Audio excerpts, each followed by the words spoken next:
itulah ku terima darimu.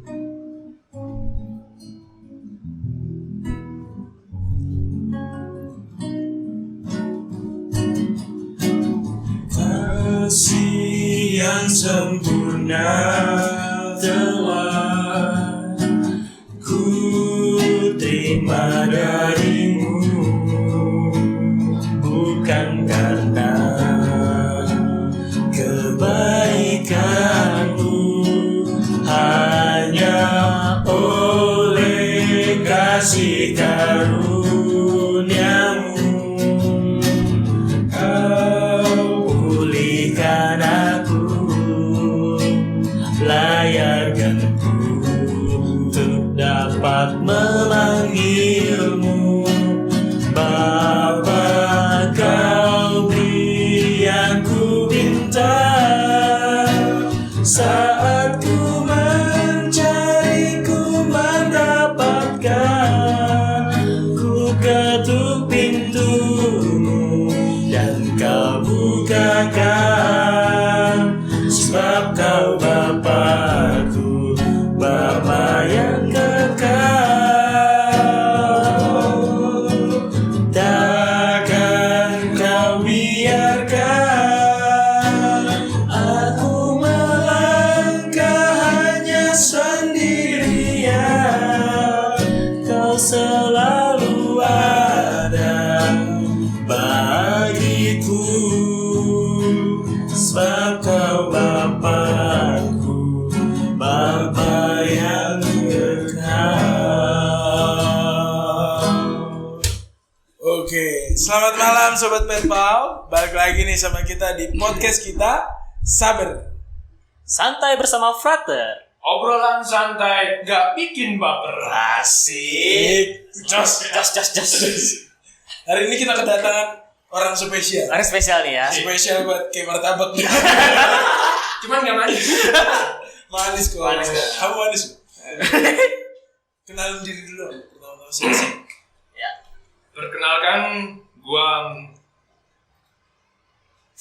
Masa nama sendiri lupa. Nama sendiri lupa. Gimana sih? jadi grogi kan? Kenapa? Lanjut aja. Perkenalkan, saya Frater Albert dari tingkat 1. Ya. Asal dari mana, Frater? Saya asli dari Lampung Timur. Lampung Timur. Dari Lampung Timur. Tahu Lampung? Biasanya nggak ada di Ya. Di mana Lampung? Ada. Oke. Tapi Jawa. Jawa asli. Jawa asli. Puja Sera dong. Iya. Apa tuh Sera singkatannya? Jawa. Kelahiran Sumatera. Asik. Frater Albert. Iya. Bisa dipanggil apa? Kalau di teman-teman bilang. Penasaran. Biasanya sih nama baptis saya di sini jadi Bewok ya.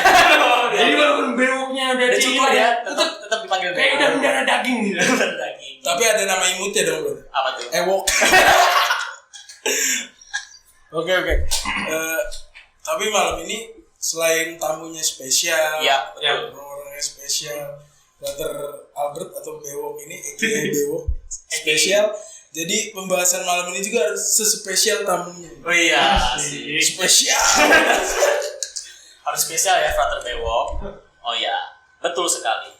Betul. Oke, jadi gini, beberapa hari belakangan ini kita tuh dapat berita-berita Ya. yang sebenarnya membangkitkan, terkhususnya menjadikan kita tuh membara gitu. Oh iya. Dalam membara, orang-orang pasti kenapa nih membara sih? Kenapa? Maksudnya membara tuh di sini artinya kita menggebu-gebu. Asyik. Beberapa hari belakangan ini kita dihadirkan oleh berita tentang kunjungan dari Menteri Agama ya. Menteri Agama kita ke Paus Fransiskus. Ya. Gus Yakut. Siakut. Bersama siapa Frater Mario kemarin saya lupa namanya. Saya juga lupa. Saya kira ingat. Gus Yakut tapi maksudnya ini bukan kali pertama ya untuk kunjungan-kunjungan seperti ini. Oh, satu lagi Gus Yahya. Gus Yahya. Gus Yahya itu Ketua Umum PBNU bersama dengan Gus Yakut, Yakut. Menteri Keagamaan dan Ketua Umum Ansor. Pemuda umat Islam ya. Ansor. Saya gitu dong. Biasa saya. Iya bisa. Tapi maksudnya ini tuh menjadi pemantik menurut gue pribadi. Ini tuh seharusnya dapat menjadi pemantik untuk kita semakin sadar, terkhususnya terhadap hal-hal yang berbau toleransi, terkhususnya dalam kehidupan beragama. Gitu. Niat kunjungan Menteri Indonesia, Menteri Agama kita, Gus Yakut dan Gus Yahya, apa yang mungkin bisa kita dapatkan nih, Frater Albert, ketika sikap toleransi itu ingin ditumbuhkan dan kenapa mereka datang, apakah ada tantangannya dan sebagainya, menurut Frater Albert itu seperti apa? Pertama kali saya mengetahui berita ini, saya sangat tertarik karena sebelum-sebelumnya Indonesia itu memiliki sejarah yang saya bilang cukup gelap tentang toleransi Tapi kemudian Indonesia mulai berkembang. Artinya rasa toleransi di Indonesia mulai meningkat. Sampai pada tahun ini Gus Yakut itu kunjungan ke Paus. Dan saya sih berharap dengan kunjungan Gus Yakut ke Vatikan itu dapat memberi pengaruh positif tidak hanya bagi umat Kristiani saja, tetapi juga umat-umat lainnya. Begitu. Jadi maksudnya ini kan pertemuan bukan cuma 2 tokoh besar, 3 tokoh besar atau beberapa tokoh besar, tapi ini tuh pertemuan agama besar gitu antara Islam dengan Katolik. Khususnya itu kan menggambarkan suatu hal yang besar. Kristen, Katolik, dan Islam adalah agama yang pada saat ini menempati posisi terbanyak umatnya gitu. Jadi kita bisa bilang itu tuh agama yang besar untuk saat ini gitu. Nah, jadi pertemuan itu tuh seharusnya mampu memantik kita gitu. Mampu menjadikan kita berefleksi lebih dalam. Oh, ternyata memang meskipun besar gitu ya, tapi ternyata kita harus punya rasa itu, toleransi gitu. Toleransi menjadi hal yang paling genting menurut gua, terkhususnya di tengah era kemajuan pada saat ini, era media sosial, orang bisa tahu apapun gitu dalam waktu 1 menit. Bisa jadi kurang dari 1 menit kita bisa tahu keadaan orang di Afrika bagaimana gitu ya kan. Seharusnya media sosial itu menjadi hal yang bisa dibilang sebagai wadahnya kita untuk menyebarkan atau belajar tentang toleransi itu sendiri gitu. Tapi apakah ini kunjungan pertama Indonesia ke Vatikan? Kalau masalah kunjungan kayak gitu sebenarnya sering terjadi. Sering terjadi. Mungkin udah beberapa waktu yang lalu gitu, udah lama juga beberapa paus sempat datang ke Indonesia bertemu dengan presiden-presiden di Indonesia ini. Terus kalau masalah antara Islam dan Katolik tersendiri bukan masalah maksudnya pertemuan ini sudah sering dan kerap kali terjadi gitu. Contohnya sudah dilahirkan dokumen Abu Dhabi. Nah, gua nih denger nih, katanya Frater Albert nih pernah menulis book review. Jadi kita tuh ada istilahnya book review tentang dokumen Abu Dhabi. Itu waktu gua di Cipanas sempat Istilahnya sekarang diganti bukan book review tapi karya tulis. Itu gua menulis tentang dokumen Abu Dhabi itu. Gua masih ingat itu salah satu romo formator di sini itu berkata sebenarnya buku Abu Dhabi yang dokumen Abu Dhabi. Dokumen. Tapi di buku Oh iya benar juga. Gitu. Nah, sabar sebelum dilanjutin siapa nih nama formatornya? Formatornya kan banyak. Banyak siapa sih romonya? Formator itu adalah Romo Habel. Oh, Romo Habel Jadera. Sekarang lagi di Roma. Jadi gue waktu itu nulis karya tulis tentang dokumen Abu Dhabi ini, dan di kesimpulan beliau itu memberikan 2 kata kunci dari buku yang banyak halaman itu. 2 kata kunci yang beliau tekankan. Apa itu? Yang pertama, doa. Doa apa? Yang pertama itu doa. Yang kedua, dialog. Wow. Jadi doa dan dialog ini 2 kata kunci yang memang harus dipegang ketika membaca dokumen ini atau ketika kita ingin membangun toleransi. Iya. Itu doa dan dialog. Itu menjadi kiat-kiatnya lah ibaratnya. Cara-caranya kita menuju manusia yang toleran, kehidupan yang toleran gitu ya. Kenapa saya masih ingat dua kata kunci ini? Kenapa? Karena ini tanda Mobile. Lagi dong Mobile, inilah tanda kenapa saya ingat, karena dua kata kunci itu sangat terkesan bagi saya. Doa dan dialog. Doa dan dialog. Tapi kalau menurut lu pribadi, kenapa sih sampai ditekankan doa dan dialog? Karena sebenarnya yang ingin dibangun capai oleh tokoh-tokoh agama itu adalah persaudaraan, semangat persaudaraan kemanusiaan. Humanis ya. Iya, humanis. Teman-teman Frater bisa lihat sendirilah dalam sejarahnya, gitu kan? Sejarah rasa kemanusiaan itu loh. Iya. Baru gantung ya. Iya. Ya, lanjut lagi. Lanjutin. Maksudnya kan kita tahu kita ini manusia. Ya, tapi kadang kita nggak punya rasa kemanusiaan. Nah, itu yang saya sebutnya rasa semangat kemanusiaan itu loh. Yang ingin dibangun oleh tokoh-tokoh agama itu seperti itu. Berarti mungkin ada sejarah gelap ya di balik kenapa manusia ingin membawa humanis itu, rasa kemanusiaan pada zaman sekarang. Misalnya di mana, Frater? Sejarah yang gelap lah mungkin tentang kemanusiaan itu. Tidak usah ke agama yang lain. Ya. Agama kita sendiri saja. Sejarahnya itu kan kelam. Ya. Pernah mengalami masa kegelapan kan? Iya. Itu apa tuh? Pokoknya kita semua pernah mengalami sejarah kegelapan. Baik agama maupun kemanusiaan. Kalau bicara agama pasti panjang sejarah kegelapannya. Di Kristen, Katolik, Islam, Hindu, Buddha, itu semua pasti punya sejarah gelapnya masing-masing. Ya. Jadi lebih baik membangun diri sendiri daripada mencerca orang lain. Karena kan salah satu filsuf, siapa coba tebak, yang mengatakan lebih baik menyalakan lilin kan daripada mengutuk kegelapan. Pasti. Kata siapa tadi, Bu? Kata siapa? Lupa ya. Yang belajar Lupa. Tapi gini, kita balik lagi ke dua poin penting itu. Kenapa harus doa dan dialog kalau di goals akhirnya adalah kemanusiaan itu tersendiri? Apakah doa dan dialog mampu menciptakan suasana kemanusiaan? Apa jangan-jangan tidak ada jalan lain menuju kemanusiaan selain doa dan dialog? Ya, betul. Gitu. Menurut lu pribadi gimana? Lu setuju gak dengan doa dan dialog selalu membawa manusia menuju rasa kemanusiaan, membangun rasa kemanusiaan? Betul. Atau ada kiat-kiat lain gimana? Sebenarnya kalau dari refleksi gue ya, doa itu menjadi amat penting karena kita kan hubungannya dengan Tuhan. Ya. Bagaimana kita ingin dikenali oleh Tuhan sebagai manusia yang merindukan Dia kalau kita tidak berdoa. Jadi menurut gua doa itu sebagai tanda sih. Tanda kayak ngasih sen ke orang di belakang kita. Oh, sen kanan berarti dia mau belok kanan. Nah, doa itu kayak tanda gitu. Kita doa nih. Berarti kita kayak sen itu.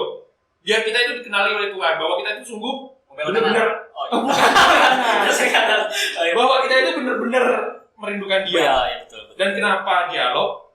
Karena kan tidak hanya Tuhan, tetapi juga kan tentang rasa kemanusiaan. Iya. Dan menurut gua sih nggak ada cara lain ya untuk dekat dengan orang kecuali dengan dialog ya. Kita kan deket juga karena sering ngobrol, nongkrong bareng, cerita apa aja ya Pak. Iya kan? Ya, karena itu dialog jadi kata kunci kedua itu. Ya. Dan dialog pun berarti kalau gua ambil dari lu, maksud lu dialog pun nggak perlu yang berat-berat banget lah ya. Cukup lu datang berkumpul, berteman, ngopi bareng. Iya, karena akhirnya lu membangun rasa dia ini teman gua. Iya. Berlanjut jadi dia ini saudara gua. Asyik. Padahal kita berbeda ya. Misalkan seperti itu. Misalkan lu datang nanti bisa main ke tempatnya Ansor, ke markasnya Ansor, kumpul bersama orang-orang Ansor, karena pertemanan itu mereka membangun satu rasa bahwasannya dia ini saudara gua. Meskipun dia berbeda dengan dia. Atau orang lain datang main ke gereja bersama dengan OMK gitu ya, kumpul bareng, sharing. Karena rasa pertemanan dari hal yang kecil itu, akhirnya yang tadinya lu cuman temen gua, jadinya lu tuh saudara gua, gitu. Jadi harus dimulai dari hal kecil. Nongkrong, hal paling kecil, nongkrong bareng itu tadi ya yang ditekankan ya. Dan kemudian adalah doa. Sebenarnya kalau mengenai doa dan dialog ini ada analogi dari Kristus sendiri. Apa tuh? Salibnya Kristus itu ya gua ibaratkan kan kayak antara hubungan manusia ke Tuhan dan manusia dengan manusia. Manusia dan manusia kan? Ya, vertikal dan horizontal. Nah, begitu sih analoginya dari salib Yesus Kristus. Wah, ya. Tapi kalau tadi kan kita mau habis bahas tentang doa dan dialog ya, Frater. Lalu kalau misalnya kita nongkrong bareng, ngopi bareng gitu bahkan. Terus bisa nggak sih kita ke arah toleransi kepada mereka walaupun kita kan udah nongkrong bareng tapi sekedar ngobrol kah atau apakah yang dibahas kan kita nggak tahu. Dialog itu tuh dialog apa sih sebenarnya yang ingin dibangun oleh kita sebagai ya mungkin dari kisah atau bahkan kunjungan itu kan pasti ada dialog yang dibangun. Ya. Itu kira-kira dialog apakah yang dibangun menurut Frater? Sebenarnya gue inget kata-kata bijak orang Jawa tapi gue nggak tahu bahasa Jawanya. Gue bacain aja lah. Kesimpulannya Frater ini sering baca Google. Jadi cinta itu datang karena terbiasa. Wah, bahasa Jawanya? Enggak tahu. Lupa ya. Terus. Nah, karena kita sering nongkrong bareng, cerita apapun itu kan, sering jumpa. Enggak. Antar temen gitu. Iya. Apapun obrolannya kita sering berjumpa nongkrong bareng gitu, ngopi bareng. Ya lama kelamaan itu tidak jadi deket. Jadi dekat. Ya. Karena dari kebiasaan tadi begitu. Akhirnya karena udah deket, terbiasa, akhirnya jadi toleransi. Ya. Nah sekarang gini nih, pertanyaannya gini. Kalau tadi lu udah bilang datang ngopi, kita kumpul bersama. Tadi juga gue sempat bilang dimulai dari hal kecil dalam pertemanan. Kadang satu sisi lu harus sadar dalam pertemanan lu nggak seluruhnya lurus aja gitu ya berteman. Tapi ada tantangannya tersendiri. Contohnya, gue nggak suka kalau orang ini seperti ini. Dan kadang orang lain juga mungkin nggak suka kalau gue berbuat apa. Jadi ada satu hal di mana ya kita berteman, tapi kita saling memendam kayak gue sebenarnya nggak suka kalau ada hal kayak gitu. Pasti dalam berteman itu ada kayak gitu. Dalam berteman. Nah, kalau dikaitkan dengan toleransi gitu di masa sekarang, kemungkinan seperti itu tuh pasti ada dan pasti muncul. Meskipun saya sudah mendeklarasikan diri saya sebagai orang paling toleransi gitu ya di muka bumi ini gitu ya. Tapi masih ada satu titik di mana saya merasa kok sebel banget gue ya. Masih ada tuh gitu.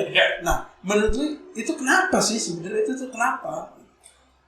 Dari pengalaman gue ya sebagai umat beriman, ketika dihadapkan dengan sebuah perbedaan, naluri pertama gue adalah self defending dulu. Self defense. Iya. Karena perbedaan itu, gue memposisikan diri gue sebagai seorang Albert. Jangan sampai gue terbawa arus. Nah sebenarnya ada hal positif dan hal negatif. Kalau kita kaitkan tentang toleransi dengan toleransi ya, itu menjadi negatif. Kalau apa-apa kita menjaga jarak, apa-apa kita self defending. Mereka ngomong apa tentang agama, kita sensitif dan langsung membatasi diri. Sebenarnya kita itu masih sensitif ya dengan obrolan seperti itu ya. Isu agama. Ya, ya baiknya sih menurut pengalaman saya, kita itu tidak apa-apa belajar agama yang lain. Karena selagi kita memiliki niat untuk toleran, kita bebas dong untuk memahami agama orang lain. Betul. Tapi dengan syarat tetap ada batasan-batasan suci. Betul nggak itu? Iya. Setuju. Mungkin analoginya seperti apa biar bisa dipahami sama teman-teman yang lain? Analoginya itu seperti masuk masjid mungkin. Ya.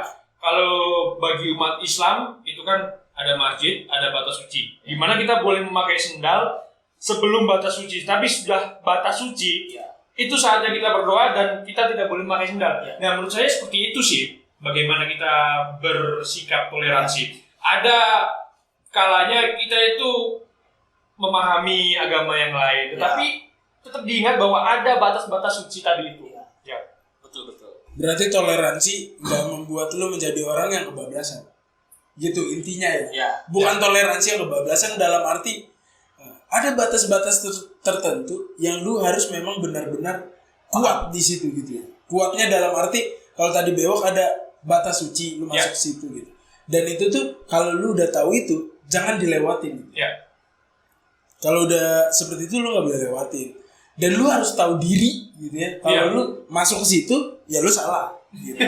Iya, betul. Jadi lu tolerir terhadap sesuatu yang tidak mengganggu batas suci mereka, batas suci saya gitu, seperti itu. Berarti kalau toleransi itu seperti itu, lalu mungkin dari kita bersama di sini tantangan untuk mewujudkan hal itu gitu tanpa kita juga melewati batas suci itu seperti apa ya kira-kira? Tantangan yang pasti muncul gitu.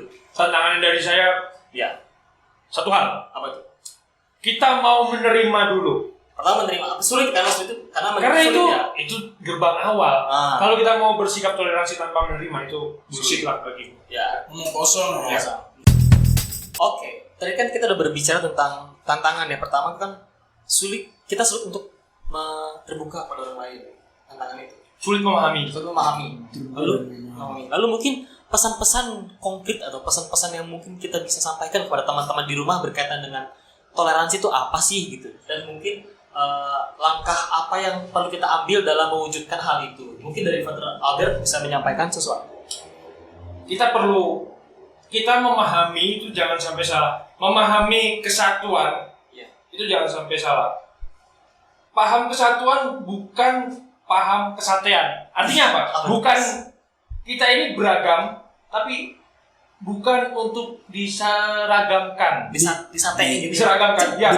Kenapa kesatuan? Ya karena itu ditusuk jadi satu kan? Ya itu analogi saya.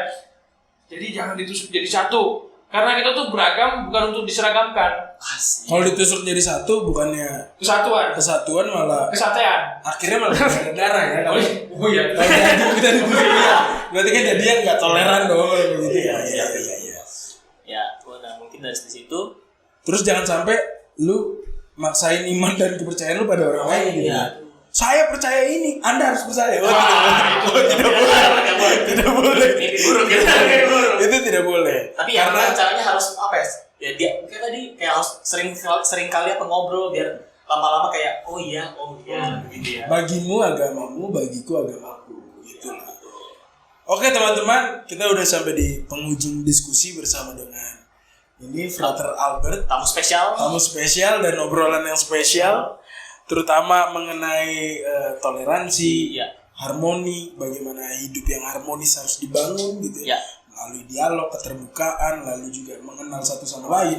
Jangan sampai memaksakan kehendak jangan sampai kesatuan dirubah jadi kesatuan. Itu tuh maksudnya hal-hal penting yang harus kita ketahui. Jadi teman-teman jangan lupa untuk terus ikutin obrolan frater-frater dari Seminari Tinggi Keuskupan Bogor ini. Kita selalu berusaha memberikan berita-berita paling update, lalu sama-sama kita bedah dan diskusi bersama. Bagaimana jalan keluarnya, bagaimana nilai-nilai besar di dalamnya gitu ya, main idenya gitu. Lalu kalau mau tahu keseruan dan ngikutin kita terus, berarti kalian harus segera follow dan subscribe YouTube Seminari Tinggi Keuskupan Bogor. Jangan lupa juga untuk follow Instagram kita di Peter Paul Major. Follow dan like. Lalu ada juga di Facebook, ya. Kan kalau zaman sekarang orang main Facebook buat beli HP second ya. Kita nggak apa-apa lah buat promo. Like Facebook kita di Seminari Tinggi Santo Petrus Paulus Keuskupan Bogor. Oke, mantap. Oke, terima kasih untuk Frater Albert. Sama-sama yang spesial tapi tidak manis. Dan mohon maaf apabila ada kata yang mungkin tidak berkenan di hati saudara-saudara yang terkasih. Kami dari para podcaster dan udah kayak ini bawa Om Deddy.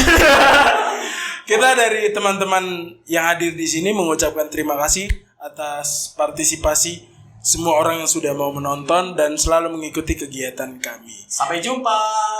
Tunggu kami terus di episode-episode selanjutnya.